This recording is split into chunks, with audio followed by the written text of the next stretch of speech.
Bonjour à tous, donc aujourd'hui on se retrouve pour une nouvelle vidéo et donc aujourd'hui je vais vous parler de quelque chose qui me tient beaucoup à cœur. Alors c'est certainement une vidéo où je vais pleurer parce que c'est des choses qui me touchent beaucoup. Je vais essayer de pas pleurer pendant toute la vidéo parce que c'est pas le but. Mais voilà, je vais parler de choses qui m'ont beaucoup touchée dans ma vie. Et du coup voilà, forcément vous allez probablement me voir pas mal pleurer. J'ai beaucoup hésité à faire cette vidéo et puis je me suis dit que peut-être que cette vidéo permettrait d'apporter un témoignage euh, pour toutes les personnes qui accompagnent au quotidien leurs proches touchés par des maladies neurodégénératives ou des personnes qui sont concernées aussi par la fin de vie.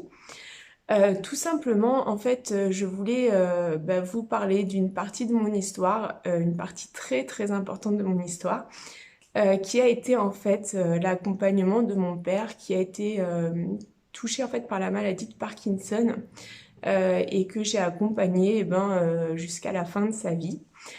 Si je fais la vidéo aujourd'hui, c'est parce qu'on est le,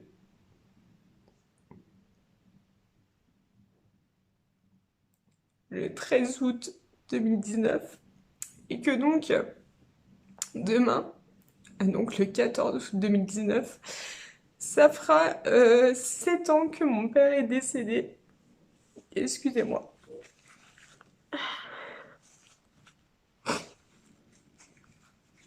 Voilà, je vais... Comme je vous le disais, c'est pas facile du tout. Mais je pense que c'est aussi important et que ça peut aider d'autres personnes. Donc, mon père est décédé, demain, ça fera 7 ans. Euh, et donc, cette année, c'est un petit peu plus difficile pour moi que les autres années. Tout simplement parce qu'en fait, par rapport au calendrier, on se retrouve dans le calendrier se déroule de la même manière qu'il y a 7 ans. C'est-à-dire qu'il y a 7 ans, donc le 13 août 2012, ça tombait également un mardi. Et mon père est décédé donc un mercredi, donc demain on sera un mercredi. Enfin voilà, toute l'année se déroule de la même manière. Mais du coup, sur cette période-là, je trouve que c'est un petit peu plus difficile puisque du coup, enfin en tout cas chez moi, ça me donne l'impression de revivre un petit peu la semaine comme elle s'est déroulée il y a 7 ans, même si bien sûr il n'y a pas la présence de mon père et les événements qui s'y accompagnent. Mais voilà, en tout cas, je trouve que dans la chronologie, c'est un petit peu plus difficile cette année, cette période-là. Voilà. Alors, pourquoi j'ai aussi voulu parler des maladies neurodégénératives? Parce que, en fait, je constate quand même qu'il y a de plus en plus de gens qui sont touchés. Alors, mon père, c'était la maladie de Parkinson, mais il y a aussi beaucoup de personnes qui ont d'autres maladies neurodégénératives, pardon. Et pour lequel le quotidien est pas toujours facile, l'accompagnement, savoir se positionner par rapport aux malades, savoir prendre certaines décisions. Tout ça, c'est des choses que l'on vit quand on a des proches qui sont concernés et qui peuvent être marquantes pour nous, pour eux. Enfin, toutes les décisions qu'on va prendre vont avoir un impact à la fois sur la personne en elle-même, mais aussi sur nous. Et je trouve que ce sont des choses vraiment très très difficiles et pour lesquelles finalement il y a peu de témoignages. Alors je vais vous expliquer comment ça s'est passé pour moi, euh, où j'ai pu avoir des informations, enfin comment j'ai ressenti les choses à travers le temps et je me dis que peut-être peut-être que voilà, peut-être que ça aidera certains qui sont confrontés. Voilà, peut-être que aussi le fait d'avoir le ressenti de quelqu'un qui n'est pas concerné, enfin qui ne fait pas partie du cercle familial, ça peut aider aussi puisque parfois partager ses émotions en famille, c'est pas toujours évident non plus. Donc voilà, c'est vraiment dans ce but-là que je fais la vidéo et encore une fois, j'ai beaucoup hésité parce que je sais que voilà, me voir pleurer, c'est pas forcément euh, plaisant à la fois pour moi et pour vous, donc voilà. Donc, pour que vous puissiez comprendre, en fait, mon père m'a eu en fait à l'âge de 45 ans. Et en fait, il a eu, quand il a été touché par la maladie, j'avais environ une douzaine d'années. En fait, dans la famille, j'ai compris, enfin, on ne m'a pas expliqué au moment où mon père a eu la maladie de diagnostiquer, on ne m'a pas expliqué concrètement en fait ce qui se passait. Je l'ai compris au fil du temps. Mais voilà, a priori, de ce que voilà, je me souviens, ce qu'on m'a expliqué après avec le temps, c'est que mon père en fait a eu commencé à avoir des ralentissements quand il faisait des mouvements, quand il voulait faire les choses, etc.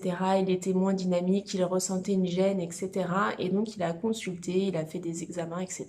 Et puis suite à tous ces examens, on lui a diagnostiqué la maladie de Parkinson dans un premier temps. Et puis bon bah voilà, les mois ont suivi, finalement rien n'a changé dans notre quotidien, enfin en tout cas je me suis aperçue de rien.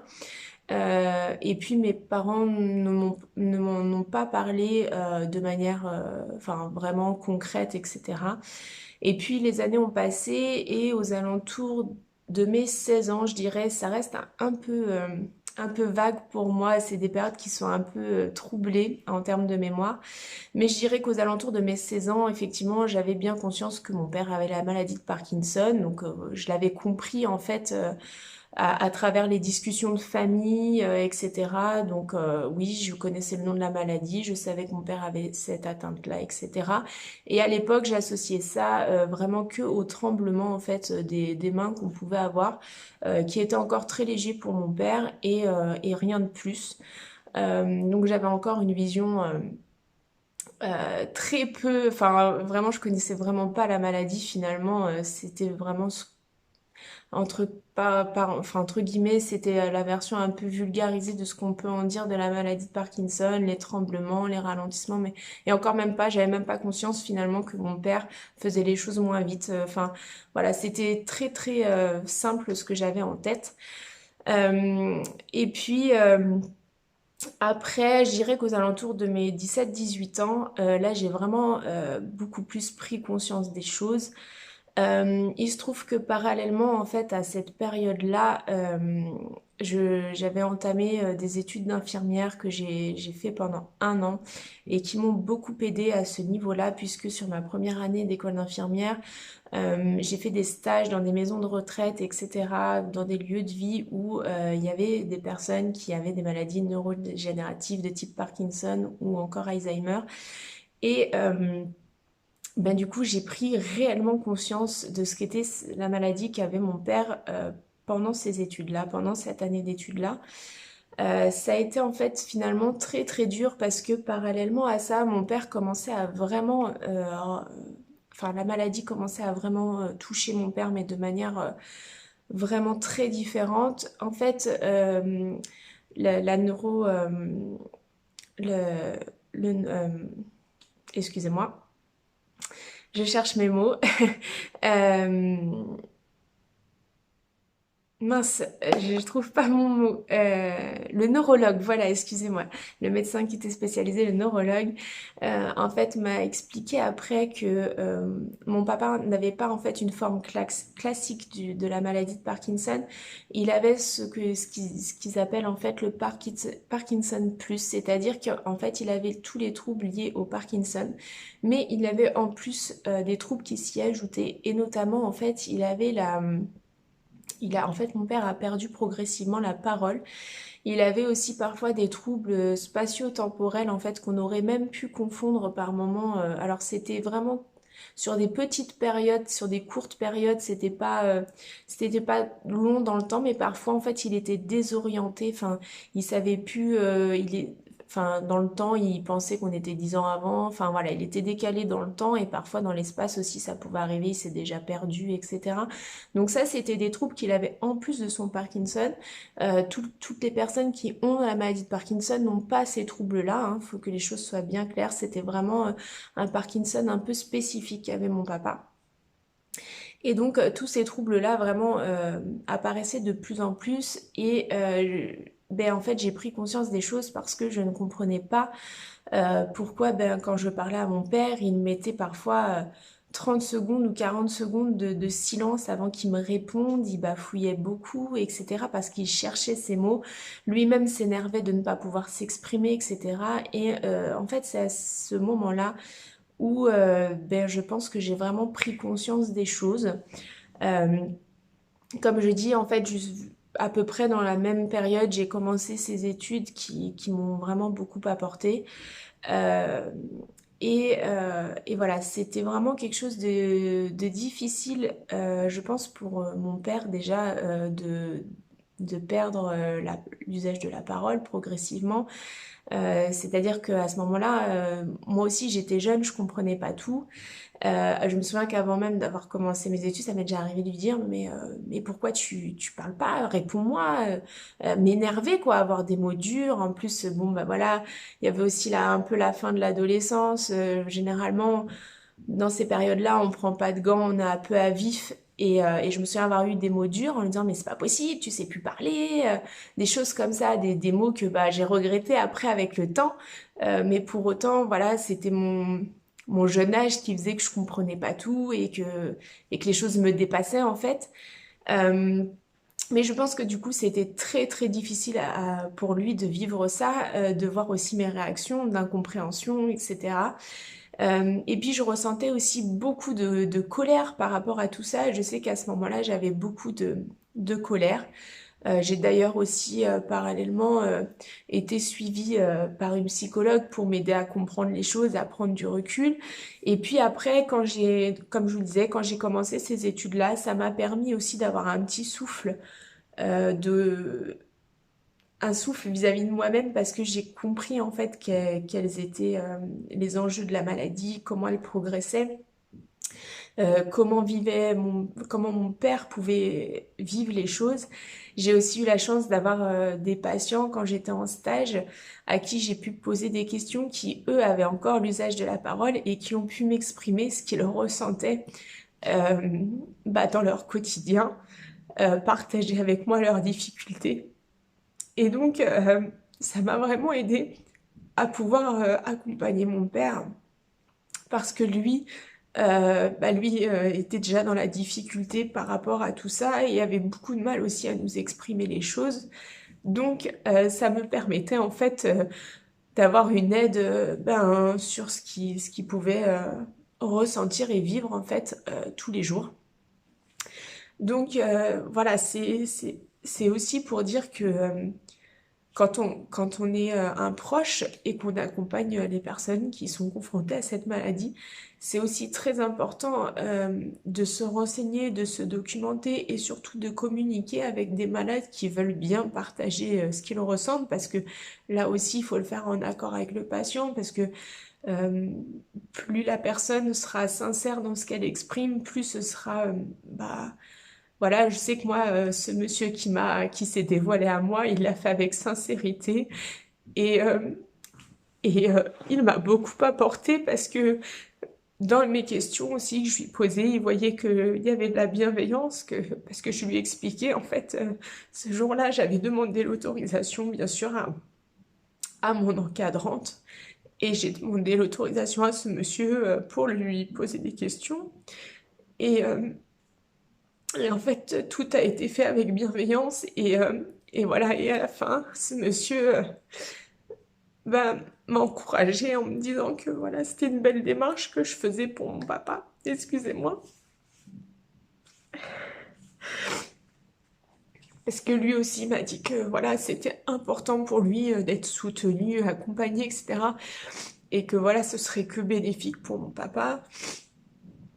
Et voilà, pour dire que c'est aussi super important voilà, dans les maladies comme ça de comprendre comment ça se passe. Par exemple, j'ai compris à ce moment-là que la maladie évoluait un petit peu par système de paliers, c'est-à-dire qu'il y a des phases où il peut pendant plusieurs mois ne rien se passer, et puis d'un seul coup avoir des pertes d'acquisition qui vont être brutales, rapides, ou à l'inverse, pendant plusieurs semaines, bah, petit à petit, voir une diminution des savoir-faire. Enfin, je sais pas si j'emploie les bons mots, mais j'essaye d'être le plus compréhensible possible. Et donc, Voilà, c'est important de comprendre ça parce que ben, je sais qu'il y a des fois aussi où avant d'avoir toutes ces informations, je veux dire mais je comprends pas, hier tu t'arrives à mettre je sais pas la manche de ton pull et là tu n'y arrives pas, des choses comme ça. Alors que voilà, après quand on comprend ces choses-là, eh ben on va avoir plus de délicatesse déjà, beaucoup plus de recul et se dire bon bah peut-être que là, c'est encore un nouveau pas dans la maladie et que ben va falloir trouver d'autres alternatives à mettre en place pour l'accompagner, pour l'aider. Donc voilà, mon papa, il a vraiment a commencé à rencontrer de grosses difficultés. Voilà, j'avais 18, 19 ans, enfin à peu près à cet âge-là. Voilà, l'enjeu pour moi était vraiment de comprendre, d'accepter la maladie de mon père à ce moment-là. C'est quelque chose qui a été très très difficile. J'avais énormément de colère en fait. Je trouvais ça profondément injuste. Le plus dur pour moi a été le fait de plus pouvoir parler avec mon père au fil du temps. Voilà. C'est quelque chose, je pense que par rapport à la pathologie de mon père.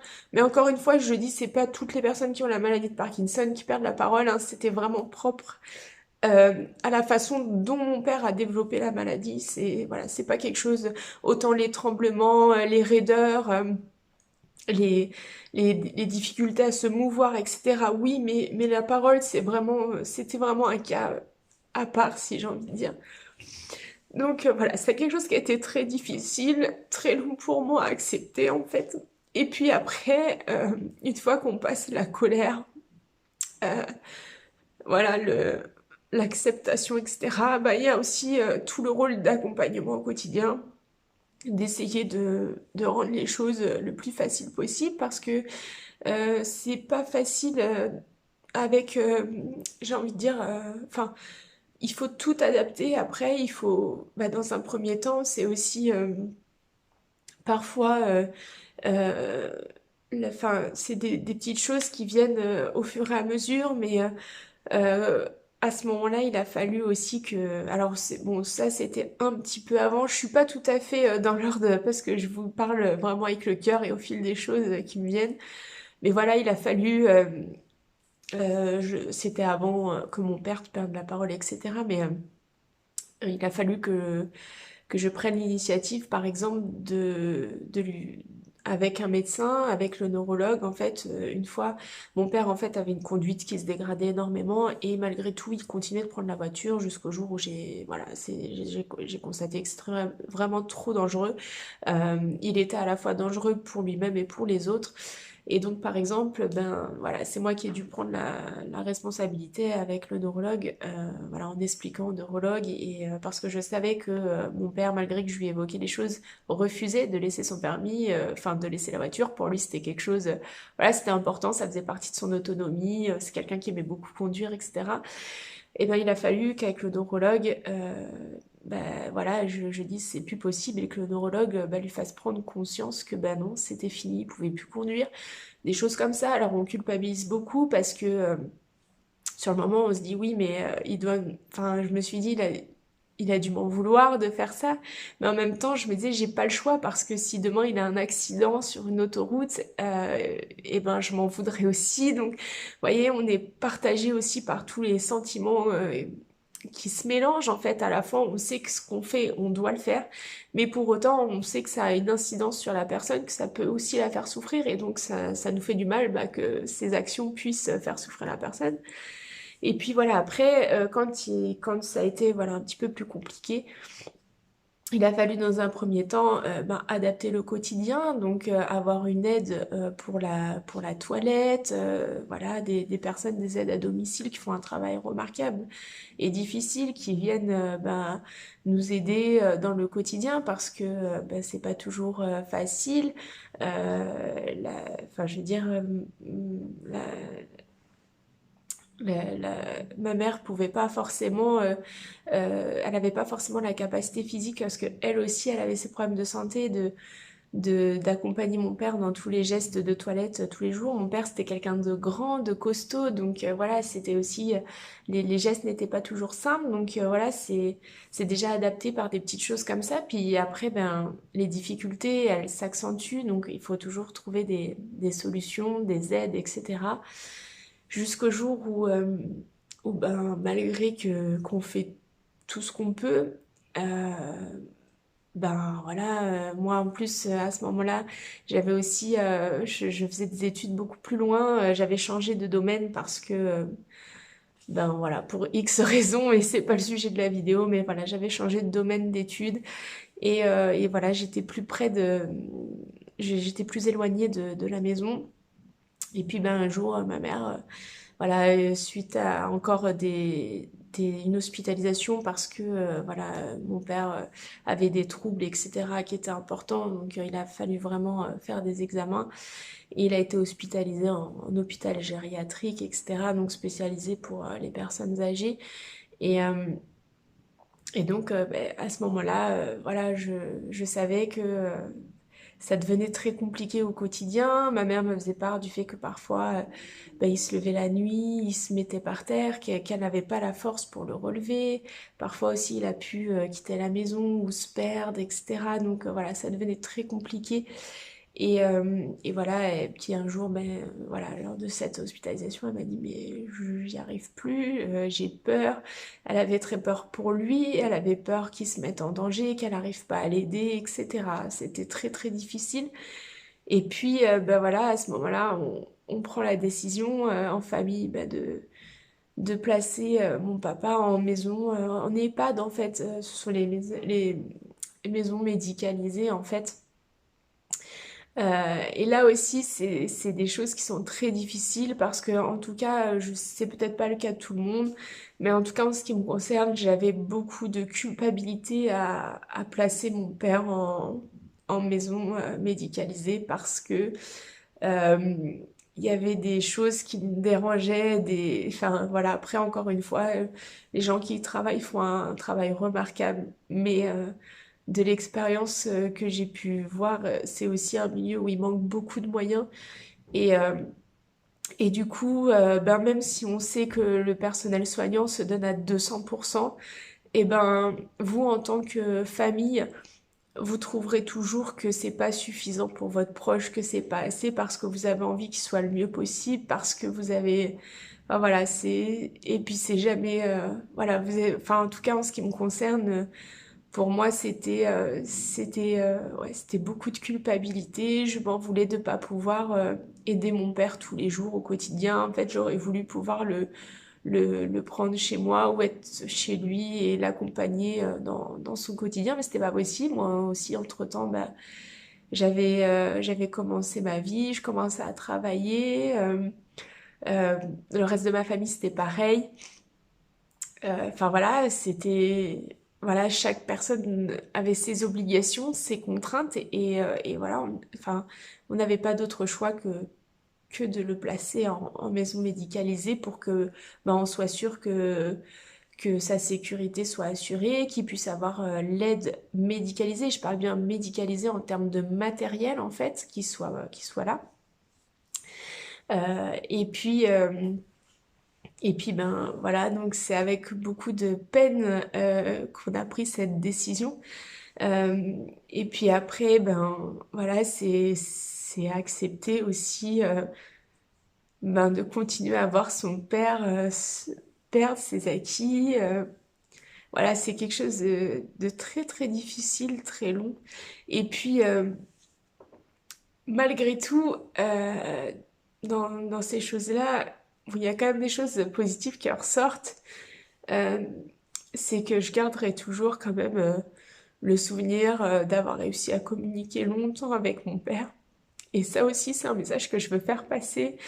Euh, C'est-à-dire que on vit dans un quotidien qui est très rythmé, on est pris par beaucoup de choses, etc.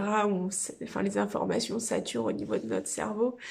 Mais en fait, j'ai appris avec l'expérience de mon père qu'on a toujours moyen de communiquer. En fait, la parole n'est pas le seul moyen de communication. Et c'est très très important parce que ce soit avec des enfants, enfin, des personnes qui sont atteintes de handicap, des personnes qui sont atteintes de maladies, etc. C'est pas parce qu'on n'a pas l'usage de la parole qu'on ne peut pas communiquer et c'est un message vraiment que je veux faire passer voilà, à toutes les personnes qui peuvent se retrouver dans ce cas de figure-là.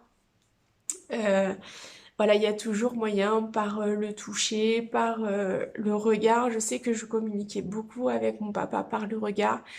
Je sais aussi que quand il était encore plus dépendant, j'arrivais à lui faire faire certaines choses que d'autres personnes, notamment les soignants, n'arrivaient pas à lui faire faire parce que ben j'avais essayé avec lui de communiquer à notre façon. C'est pas un langage précis, je pourrais pas vous en donner les codes, mais ce que je veux dire, c'est que si vous êtes confronté à ça ou si vous avez du mal à communiquer dans ce genre de situation, eh ben persévérer, trouver toujours, euh, il y a toujours moyen, que ce soit par le toucher, encore une fois, par un regard, par un code que vous créez vous-même, par des choses que la personne va être sensible en fait.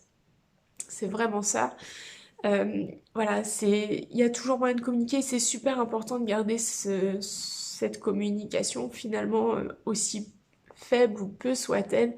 C'est vraiment important et ça aide beaucoup. Donc voilà, c'était aussi pour dire à toutes ces personnes-là, essayez, même si ça prend 3 semaines, 4 semaines, un mois, c'est pas grave et ce sera quelque chose qui sera toujours à adapter. Je sais que j'ai essayé beaucoup de m'adapter aux évolutions de la maladie de mon papa. Quand je dis je, ma famille aussi, bien évidemment.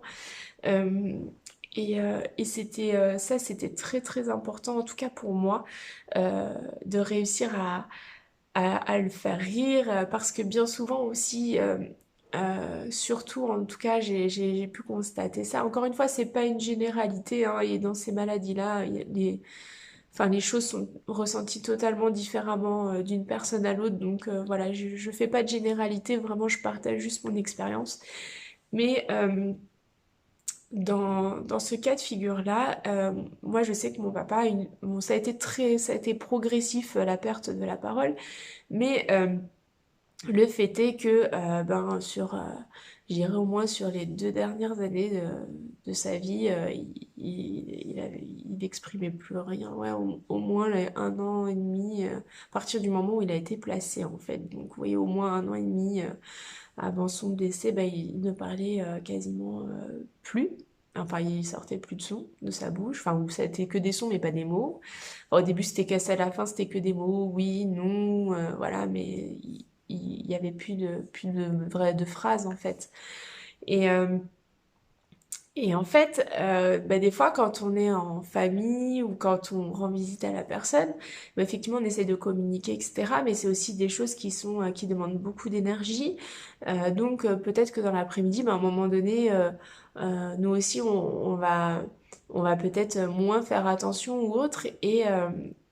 Bah, du coup, pour vous donner un exemple, une fois, j'étais avec mon conjoint et puis, enfin voilà, mon papa est quelqu'un qui aimait beaucoup être dehors, se promener, etc. Donc, on avait toujours un rituel d'aller se promener. Il y avait un petit étang à côté de sa maison de repos. Et donc, on se promenait toujours à cet endroit-là. À chaque fois, on allait faire un petit tour. Et puis, ben voilà, à un moment donné, s'assoit sur un banc.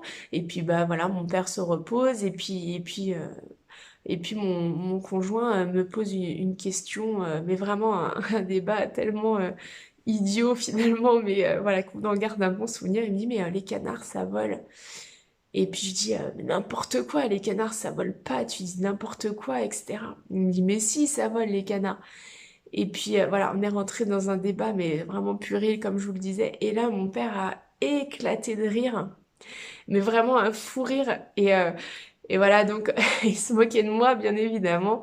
Mais ça montrait, c'est une situation qui montre aussi que la personne, même si parfois on peut avoir l'impression qu'elle est dans sa bulle parce qu'elle communique plus, elle l'est pas pour autant en fait. Ça peut être parfois une apparence et pour autant la personne est vraiment présente, elle est avec nous, elle boit nos paroles en fait et finalement elle participe à sa façon et voilà, et je sais qu'après on faisait très attention du coup, même dans ces moments de où on avait l'impression qu'il était dans sa bulle, ben, toujours de parler de choses avec lesquelles il pouvait interagir ou avoir des réactions, etc. Parce que bah, ça nous avait fait vraiment plaisir de le faire rire euh, sur un sujet aussi banal finalement.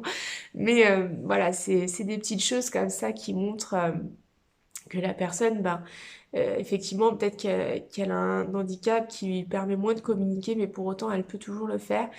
C'est pareil, mon papa, c'était quelqu'un qui avait beaucoup de charisme.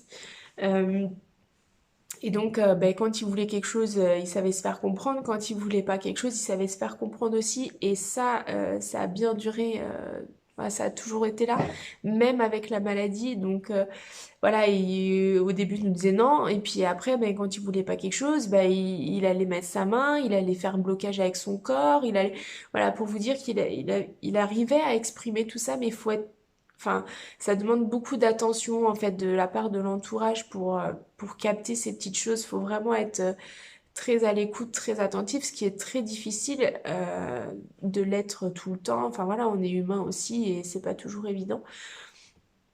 Et donc voilà, par exemple, quand on allait se promener autour de l'étang, quand des fois on faisait le tour et puis hop, il voulait plus se promener, il voulait rentrer, ben il voulait rentrer quoi. Il n'y avait pas d'histoire de lui dire ah ben allez on fait un petit tour ou quoi. Non, il voulait rentrer pour vous dire que voilà, hein, il savait quand même bien se faire comprendre dans sa manière d'agir.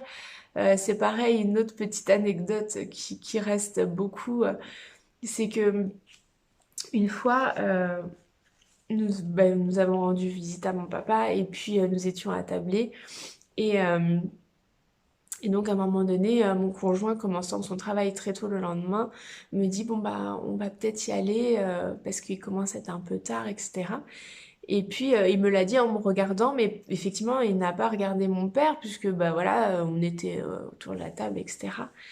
Et puis en fait, mon père l'a regardé d'un regard, mais très très expressif. Euh, et en fait, mon conjoint s'y attendait pas, et en fait, il a vraiment été impressionné. Mon père s'est levé et s'est positionné derrière lui, mais pas pour. Enfin, mon père n'était pas méchant, donc il aurait jamais eu de mauvais gestes, etc. Mais en fait, tout son charisme, tout ce qu'il pouvait dégager avant même la maladie était présent ce jour-là, quoi. Il a bien fait comprendre à mon conjoint qu'il avait pas envie qu'on parte et que voilà, ça le saoulait ce qu'il venait de dire, etc. Et, voilà, on en garde un bon souvenir parce que mon conjoint après, il me dit ah non mais enfin voilà, il était un peu impressionné finalement et alors qu'il aurait jamais pensé puisque ben mon père quand même enfin il avait quand même, c'est pas qu'il paraissait malade, c'est que voilà la maladie marquait son visage, etc. Donc on voyait bien que c'était quelqu'un entre guillemets de plus affaibli. Et pour autant, voilà, quand il a voulu exprimer son mécontentement, bah, il a fait preuve d'un grand charisme. Donc voilà, c'est pour dire aussi que ben voilà, la maladie, elle est là, elle progresse petit à petit. Il faut beaucoup s'adapter, il faut beaucoup être à l'écoute. Mais malgré tout, il y aura toujours des bons moments et il y aura aussi du positif, aussi difficile qu'il est. C'est aussi difficile de, comment dire, de prendre le positif d'une telle situation quand on la vit. Je pense que c'est plus sur le long terme qu'on arrive en fait à prendre du recul sur ce qu'on a vécu, à se faire aider, à accompagner, à comprendre les choses. Mais c'est aussi pour dire à toutes les personnes qui sont confrontées à ça, euh, de profiter en fait de chaque instant. En fait, c'est difficile. Il y a beaucoup d'émotions qui se mélangent. Mais c'est possible aussi de profiter des choses, d'apporter de la joie au quotidien de personnes qui ont ces handicaps, ces troubles, enfin voilà, ces maladies neurodégénératives. Je vous parle de la maladie de Parkinson, mais je vous parle au sens large des maladies neurodégénératives parce qu'il y en a beaucoup et finalement, bah, je pense que ce que je peux vous dire s'adapte à tout type de maladie neurodégénérative. Et je pense que là où j'ai euh, où j'ai le sentiment en fait de vraiment, malgré que j'ai pas fait ce que j'aurais aimé faire dans mon idéal pour mon père, là où je suis contente, c'est que j'ai réussi à lui apporter quand même un petit peu de joie par des sorties, par des petits moments de plaisir, des choses toutes bêtes à manger, à cuisiner, voilà, par des instants de vie finalement qui sont simples, mais qui pour lui comptaient beaucoup sur le moment. Et c'est à ça aussi que j'ai envie de faire passer comme message, c'est que la fatalité, souvent, on la connaît quand il y a ce genre de maladie. Et en fait, plutôt que de penser à la... Enfin, c'est difficile parce que, voilà, on nous dit, enfin, on sait comment ça va finir. Voilà, perte d'acquisition, petit à petit, voilà, que ce soit dans l'hygiène, dans tout ça, c'est, voilà, tout ça, finalement, on arrive à s'y... En tout cas, en ce qui me concerne, j'y étais préparée. Euh, Mais à un moment donné, ce qui était difficile pour moi, c'est de dire, ben oui, mais sur le moment, là, sur l'instant T, qu'est-ce que je peux faire pour rendre ces moments de vie meilleurs, en fait? Et voilà, par exemple, c'était des petites choses, des petites attentions que la personne aime, et j'essaie vraiment à chaque fois de lui apporter ces petits moments-là. Ça me faisait aussi à moi beaucoup de bien de lui procurer des petits bonheurs, quoi, tout simple. Euh, et puis voilà, après, les regrets, la culpabilité, j'ai envie de dire, je sais aujourd'hui que ça change pas et que ça c'est plus négatif pour moi finalement de ressentir encore ce genre de choses. Maintenant, comme on dit, c'est beaucoup plus facile à dire qu'à faire. Il y a des choses que dans la vie, on n'a pas envie d'être confronté et que quand on l'est, bah même si on s'est donné à 200%, on a du mal à accepter de ne pas avoir fait de 1000%. Voilà, c'est comme ça. Euh, mais bon, voilà. En tout cas, le message que je voulais dire, et voilà, j'essaye de arrêter de pleurer et de vous transmettre vraiment ce que j'avais envie de dire par rapport à ce parcours-là. C'est c'est aussi que, ouais, enfin, moi je sais que pendant longtemps, j'ai voulu, voilà, j'avais fait une promesse à mon père, c'était celle de l'accompagner jusqu'au bout. Je l'ai fait, mais voilà, il faut pas non plus s'oublier parce que on est des êtres humains, c'est des choses difficiles. Et un conseil que je peux donner aussi, c'est parfois de savoir aussi euh, se protéger par rapport à ça, dans le sens où, voilà, c'est normal de pleurer, c'est normal d'avoir de la colère, c'est normal d'avoir des incompréhensions. Et c'est important de les exprimer, c'est important après que ce soit diverses manières. Je sais pas, il y en a, ça va être dans le sport, d'autres la musique, d'autres ça va être avec un psychologue, d'autres ça va être avec leur sœur, d'autres avec leur mère, peu importe, mais ne pas se mettre de côté, ne pas s'oublier aussi. Parce que bah après, c'est aussi plus difficile d'être euh, dans le positif. Enfin, quand nous-mêmes on est submergé par ce qu'on ressent, c'est beaucoup plus difficile d'accompagner la personne. Donc voilà, c'est aussi important ça. Euh, c'est aussi important, je pense, de partager ça avec des personnes qui y sont confrontées, pardon, ou qui par le passé l'ont été. Parce que le témoignage de personnes qui ont vécu les choses aide beaucoup. En tout cas, moi, ça m'a beaucoup aidé. Comme je vous le disais, j'ai eu ce monsieur dans le cadre d'un stage qui m'a parlé de ce qu'il ressentait en tant que malade, mais j'ai eu aussi l'occasion de parler avec des personnes qui ont vécu un quotidien avec des personnes qui avaient la maladie d'Alzheimer ou de Parkinson, des familles qui ont accompagné en fait des gens atteints de ces maladies-là et qui, par leur témoignage, m'ont beaucoup soulagée aussi de pouvoir mettre des mots sur les mots, comme on dit.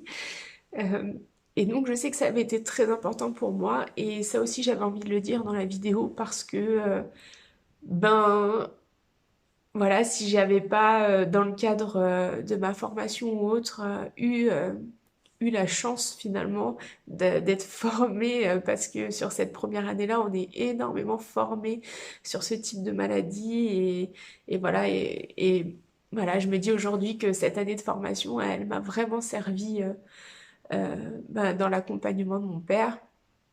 Et, euh, mais je me dis que si j'avais pas eu cette formation-là, peut-être que je n'aurais pas eu ces témoignages-là et peut-être que j'aurais eu encore plus de difficultés à vivre les choses, à les accepter, à avancer, etc. Donc voilà, c'est à prendre certaines décisions aussi parce que je sais que quand la décision de mon père a été, pardon, la décision de placer mon père a été prise en famille, euh, je sais que je l'ai plus facilement accepté parce que justement il y avait eu un autre monsieur qui avait témoigné au moment où il avait fallu placer sa femme et en fait c'est voilà il avait mis beaucoup de temps ce monsieur à prendre cette décision-là et en fait voilà plusieurs fois sa femme et lui-même s'étaient retrouvés en danger. Enfin voilà, il nous avait beaucoup alerté justement sur les dangers parce que lui non plus ne voulait pas se séparer de son épouse et c'était un témoignage formidable. Mais du coup, ça m'avait beaucoup sensibilisé voilà, sur les dangers parfois à vouloir bien faire mais qui peuvent finalement être plus négatifs. Donc voilà, pour dire que ça a quand même des influences et que c'est vraiment très très important d'avoir ces choses-là, ces témoignages, etc. On peut les avoir facilement en contactant des associations, etc. Des choses sur lesquelles le médecin, voilà, il donne pas toutes ces informations. Le médecin va accompagner le malade, mais il va pas accompagner les accompagnants. Et je trouve que les accompagnants ont aussi besoin parfois d'être accompagnés, soutenus. Et voilà, c'est aussi pour ça que je faisais cette vidéo-là, enfin voilà, que je me suis dit, peut-être que ça servira. Voilà, donc pour l'histoire de mon papa, quand même que j'aille jusqu'au bout des choses, voilà, mon papa a été placé 18 mois en maison de retraite. Et puis pendant cette période-là, comme je vous le disais, je suis rentrée dans la vie active, j'ai commencé à travailler. Moi, j'étais plus éloignée aussi géographiquement. Donc c'était aussi un petit peu difficile parce que j'avais envie d'aller souvent voir mon papa, mais il y avait aussi la fatigue, la fatigue du quotidien, etc. Et puis après, je suis tombée enceinte de mon premier enfant. Pour moi, c'était très important en fait, voilà, que mon papa puisse voir mon enfant, etc. Et puis, j'avais bien conscience quand même que sa maladie progressait, continuait de progresser, etc. Même par rapport à des petites choses. Avant, il mangeait normalement, puis après, on lui mixait sa nourriture, des choses comme ça. Je sentais aussi que, en maison de retraite, j'ai aussi senti que c'était un univers particulier aussi pour les malades. Il y a, c'est quelque chose de... Alors je fais encore une fois pas de généralité parce que je pense que c'est ce que j'ai pu ressentir, c'est pas forcément ce que d'autres ont pu ressentir, même au sein de ma propre famille ou autre. Donc voilà, je vous partage mon ressenti. Mais c'est un univers qui est très difficile dans le sens où mon papa avait la maladie de Parkinson, mais dans l'unité où il était, il y avait aussi beaucoup de personnes qui avaient la maladie d'Alzheimer, donc des personnes qui parfois pouvaient parler fort, pouvaient crier, des fois pouvaient aussi se promener. Beaucoup de personnes déambulent en fait, c'est-à-dire marchent dans les couloirs, etc. Et, euh, voilà, mon père devait aussi partager son quotidien avec tous les autres malades. Et je pense que c'est parfois aussi pas évident, puisque voilà, quand vous avez envie de calme ou de vous reposer, mais que c'est l'heure du repas, qu'il faut aller en collectivité, etc., c'est pas toujours facile. Pas toujours facile aussi de voir les personnes qui sont dans le service, qui sont en fin de vie, qui partent. Voilà, des choses comme ça. C'est pas... C'est un univers vraiment spécial. J'ai senti aussi que mon père a beaucoup changé au fil des mois lorsqu'il a été placé. Je ne sais pas, je n'ai pas la réponse, mais je pense que c'est quelque chose qu'il a probablement eu du mal à vivre. Mais voilà, encore une fois, c'est une supposition. Euh, Ce que je sais, c'est que voilà, petit à petit, c'était de plus en plus compliqué. Et donc, voilà, je suis tombée enceinte de mon fils. Et puis, sur la fin de ma grossesse, voilà, j'avais des désagréments liés à la grossesse. Donc, pendant, je crois que c'était 1 mois et demi ou maximum 2 mois avant mon accouchement, je n'ai pas pu aller voir mon père parce que la distance en voiture m'était trop longue et je ne pouvais pas la faire. Euh, et donc, bah, pour moi, ça a été très très long. Et en fait, voilà, moi j'ai accouché et puis j'ai attendu 15 jours parce que ben, j'avais là aussi eu un accouchement pas simple et qu'il fallait que je me remette aussi de l'accouchement. Et voilà, dès que j'ai pu, dès que je me suis sentie capable de faire la route, etc., ben, j'ai tout de suite voulu présenter mon fils à mon père. Euh, Là aussi, c'est un événement qui a été très très difficile pour moi puisque ben j'avais beaucoup d'appréhension de retrouver mon père après autant de temps sans le voir. Finalement, ça faisait 2 mois et demi ou presque 3 mois, je crois. Non, pas 3 mois. Ça devait faire 2 mois et demi. Et oui, c'est ça. J'avais dû arrêter de le voir en mai, fin mai, quelque chose comme ça. Ouais, au courant mai. Et je l'ai revu au mois de fin juin, début juillet, je crois. Oui, c'est ça. Et j'avais beaucoup d'appréhension, je sais pas pourquoi, il y a aussi des choses qui se développent, des instincts, des sens, je sais pas, il y en a qui diront sixième sens. Voilà, après, on a les croyances qu'on l'on veut, que voilà, c'est des choses très particulières aussi. Et en fait, voilà, j'ai revu mon papa et mon papa sa maladie avait beaucoup progressé en fait pendant cette période-là. Et mon papa a eu une réaction aussi très particulière en voyant mon bébé. Je ne sais pas s'il avait bien compris les choses, mais à la fois quand je lui ai montré mon fils, il a eu le visage qui s'est illuminé. Et puis après, il s'est renfermé dans une bulle le restant de l'après-midi. Donc voilà, j'avais beaucoup de tristesse aussi ben, de ne pas pouvoir avoir son ressenti, ses émotions, etc. Et puis après, ben après cette visite, voilà, j'avais repris contact avec sa neurologue qui l'avait vu pendant la période où j'étais enceinte. Et en lui disant, voilà, je constate que mon papa va pas bien, j'ai l'impression qu'il rentre voilà, vraiment dans le parcours de fin de vie, etc. Et puis bon, bah, elle me l'avait confirmé. Donc ça a été une période très difficile pour moi parce qu'à la fois j'avais mon bébé qui débutait sa vie et j'étais jeune maman, j'avais 23 ans. Et, euh, Et à la fois, j'avais mon papa qui rentrait dans un processus de fin de vie. Donc voilà, il fallait mettre les choses en place. Et je sentais que les choses allaient assez vite en fait. Et la neurologue m'a dit que voilà, j'avais bien conscience des choses et je mesurais bien les choses. Donc ça, par contre, ça m'a beaucoup aidé dans ce que je mettais en place, dans ce que je faisais, dans ce que je pouvais dire. C'est aussi important en tant qu'accompagnant euh, d'avoir des mots, c'est-à-dire que quand vous sentez des choses, quand vous sentez qu'il y a des non-dits ou des choses qui sont pas claires, de poser les questions et d'insister. Moi, j'ai pas, en tout cas à ce moment-là, la neurologue était vraiment percevait bien les choses. Elle comprenait que je comprenais très bien les choses et que j'employais les bons mots. Ou que si c'était pas les bons mots, en tout cas, j'avais bien compris ce qui se passait, quels étaient les enjeux.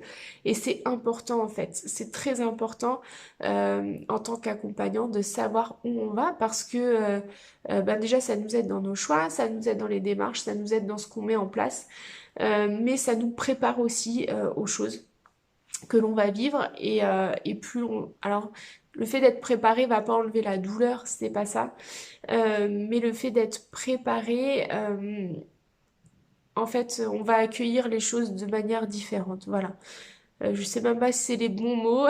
Vous verrez que l'émotion me prend beaucoup sur cette vidéo. J'en suis désolée. J'essaye de retranscrire les choses du mieux que je peux. Mais voilà, c'est hyper important d'avoir les réponses de professionnels quand vous en ressentez le besoin. Ça aussi, c'est quelque chose que je voulais transmettre parce que pour moi, c'est quelque chose d'essentiel en fait. Et donc voilà, après, donc, il a fallu que j'accompagne mon papa en fin de vie en même temps que je découvrais mon rôle de maman. Et puis voilà, mon papa est décédé donc le 14 août, donc mon petit garçon avait tout juste 2 mois. Là aussi, ça a été quelque chose d'éprouvant dans le sens où mon père, en fait, n'est pas décédé directement de la maladie de Parkinson, mais plutôt bah, des effets secondaires. C'est-à-dire qu'en fait, mon père a attrapé un staphylocoque doré au niveau des poumons. Et puis, ben voilà, ça a été trop important. Il n'a pas réussi, enfin, son corps n'a pas réussi à combattre ce staphylocoque. Et voilà, ça l'a emporté petit à petit. Donc voilà, ça a été encore là un parcours très compliqué. Et par rapport à cette histoire, en fait, là aussi, je voulais... il y a quelque chose qui m'a beaucoup marqué. En fait, une semaine avant son décès, j'ai rendu visite à mon papa, qui était finalement, voilà, je le savais qu'il était pas bien puisque la veille on m'avait appelé, alerté, des membres de ma famille m'avaient appelé. Euh, et donc quand j'y suis allée, j'étais prête déjà à voir que mon papa n'allait pas bien du tout. Et donc effectivement quand je suis arrivée, il a été transféré par le SAMU à l'hôpital. Et quand on est arrivé à l'hôpital, donc voilà, il y avait énormément de monde, donc le personnel soignant faisait encore une fois comme il pouvait et voilà, gérer du mieux qu'il pouvait. Et je le souligne encore, ils font un travail remarquable. Et voilà, j'en veux à personne, je jette la pierre à personne, voilà, chacun fait comme il peut. Mais il se trouve que mon père, pendant des heures, a été pris en charge et à chaque fois, on me demandait si on pouvait l'accompagner. On nous disait non, tant qu'on fait les examens, c'est pas possible, etc. Donc on a attendu gentiment. Euh, et est venu le moment où ben, on a pu aller voir mon père et en fait j'ai demandé au médecin mais donc qu'est-ce qu'il a, pour combien de temps, enfin voilà, est-ce que son pronostic vital est engagé, etc. Et en fait, le médecin m'a répondu avec beaucoup de franchise, parce que c'est ce que je lui demandais, hein, tout simplement. De toute façon, moi, quand j'ai vu l'état de mon papa en arrivant, enfin, j'avais déjà transmis au médecin du SAMU qui m'avait demandé mon impression à son arrivée. Il m'a dit, qu'est-ce que vous en pensez? Je lui ai dit, écoutez, voilà, mon papa est en fin de vie, je pense que voilà, c'est la fin de sa vie, donc voilà, je pense pas qu'il va survivre à ce qui lui arrive. Euh, et en fait, je pense que voilà, mes impressions avaient été aussi transmises au médecin. Mais du coup, en fait, le médecin m'a répondu de but en blanc, ben voilà, votre papa, il en a pour 24 à 48 heures. Donc, moi, j'ai accusé le coup, mais voilà, je voulais cette réponse, j'avais besoin d'avoir du concret, donc ça, c'est pas ça qui m'a perturbée. Ce qui m'a fait beaucoup de peine, en fait, c'est que mon papa était juste à côté. Et en fait, mon visage a changé et je lui dis, mais je lui dis, enfin, vous lui en avez parlé. Enfin, voilà, j'ai été en fait prise d'une panique pour mon père qui venait d'entendre de la part du médecin qu'il lui restait 24 à 48 heures à vivre. Et en fait, le médecin m'a dit, mais non, mais il est dans le coma. Et je lui dis, mais non, il n'est pas dans le coma. Il me dit, mais s'il ne parle pas. Et je lui dis, mais monsieur, mon père a perdu l'usage de la parole, il peut pas parler. Et je lui dis, regardez, si je me déplace, il va me suivre du regard, il est pas dans le coma. Et en fait, le médecin s'est rendu compte de ça. Et bon, voilà, on est passé à autre chose, mais parce qu'après, notre rôle était vraiment d'être là pour mon père. Mais en fait, je voulais aussi signaler cette maladresse parce que, voilà, peut-être qu'en tant qu'accompagnante, je me suis dit après qu'il aurait fallu que j'exprime au médecin le fait qu'il puisse pas parler.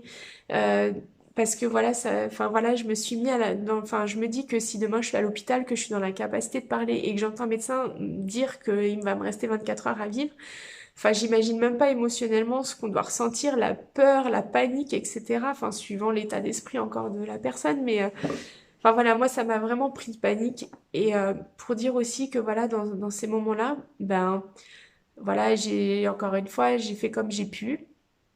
Mais si c'était à refaire, ben, j'insisterais en disant mon père n'a pas l'usage de la parole, est-ce que vous avez bien pris en compte ça dans le dossier, des choses comme ça, des petites choses voilà, auxquelles j'ai pas pensé. mais qui pour le coup, je pense, aurait vraiment évité cette situation.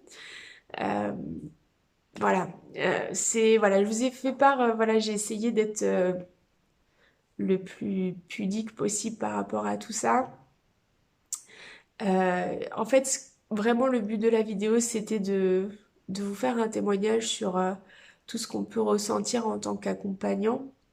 Montrer aussi que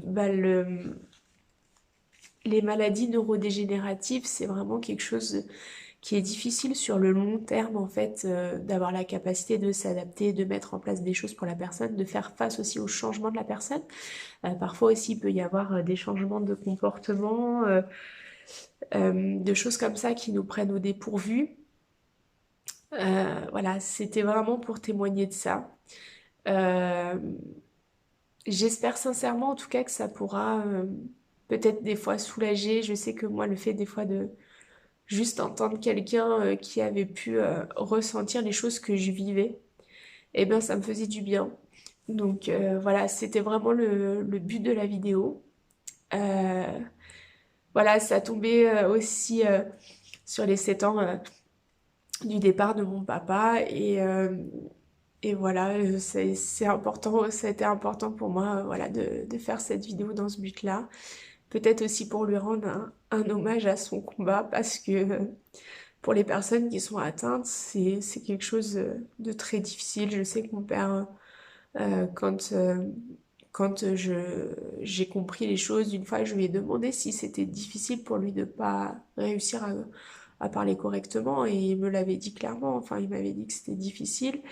Et en fait, il m'avait même expliqué que quand on parlait, eh ben, les mots allaient trop vite. Donc, il arrivait à les comprendre, mais pour nous répondre, en fait, de manière fluide, c'était trop difficile pour lui, en fait. Ça lui demandait beaucoup d'efforts, etc. Donc, pour dire que c'est des choses qui sont difficiles, ce que j'ai pu constater aussi, c'est que quand les personnes ont toute leur conscience, c'est encore plus difficile. Euh, Parce que quand il s'agit par exemple, je donne un exemple de la maladie d'Alzheimer, euh, quand les personnes n'ont vraiment plus de repères dans le temps, qu'elles sont en fait dans leur univers, dans leur bulle, si on peut dire comme ça, euh, elles souffrent moins en fait de ces changements. Alors que la personne qui a conscience de ces changements, d'ailleurs même des personnes qui ont une maladie d'Alzheimer, mais qui sont encore dans la phase où ils ont conscience que par moment ils dérapent, que ben oui, ils connaissent cette personne mais qu'ils n'arrivent pas, par exemple, à mettre un nom, etc. Ben j'ai eu aussi l'occasion d'avoir ce témoignage-là pour lequel c'était très difficile à vivre et pour eux, voilà, c'est des choses compliquées. Donc voilà, pour laisser une trace, un témoignage, j'espère que ça pourra aider certains, déculpabiliser d'autres, dire qu'on fait avec les moyens qu'on peut. Euh, voilà, ça sera jamais parfait. Je pense que même si j'avais pu changer certaines choses, eh ben, j'aurais encore été pas satisfaite de ce que j'ai fait parce que j'aurais voulu encore faire mieux. Euh, et voilà, et surtout ben de pas se mettre à l'écart. Parce que ben, les accompagnants, on a un rôle important aussi pour les malades et que ben, si nous, on ne prend pas soin de nous un minimum, si on est trop submergé par les situations, ben, forcément, notre rôle d'accompagnant sera de moins en qualité, enfin, la qualité de ce qu'on pourra apporter sera moins bien.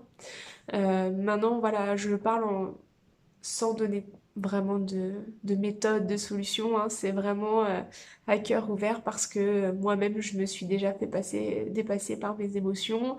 Euh, voilà, j'ai pas toujours géré les choses. Enfin voilà, c'est des choses que ce que je dis là, c'est facile à dire avec 7 ans de recul, mais je sais pertinemment que quand on vit les choses, c'est pas simple. Donc voilà, c'était vraiment pour laisser un témoignage et voilà, j'espère que bon bah voilà, ça aura pas été trop, enfin, que vous y aurez trouvé de l'intérêt. Désolée aussi pour les larmes et la tête probablement qui n'est pas à son top. Mais voilà, c'est vraiment une vidéo que je fais avec le cœur pour aider les personnes qui peuvent se trouver dans ce genre de situations qui sont très difficiles et pour lesquelles on parle beaucoup des malades, mais pas toujours des accompagnants. Donc voilà. Et puis aussi pour rendre hommage à tous ces malades. Voilà. Sur ce, je vais vous laisser avec quelques sanglots pour pas changer le thème de la vidéo. Et puis, je vous dis à tous, je vous souhaite à tous une bonne semaine. Et puis voilà, profitez de la vie, profitez de chaque instant. Profitez de toutes les occasions que vous avez pour dire à ceux que vous aimez, à votre entourage que vous les aimez. C'est important. Et puis voilà, profitez de l'instant présent parce que finalement, le bonheur tient dans les choses simples. Et voilà, ça sera mon petit mot de la fin. Je vous souhaite à tous une bonne fin de semaine et je vous dis à la prochaine.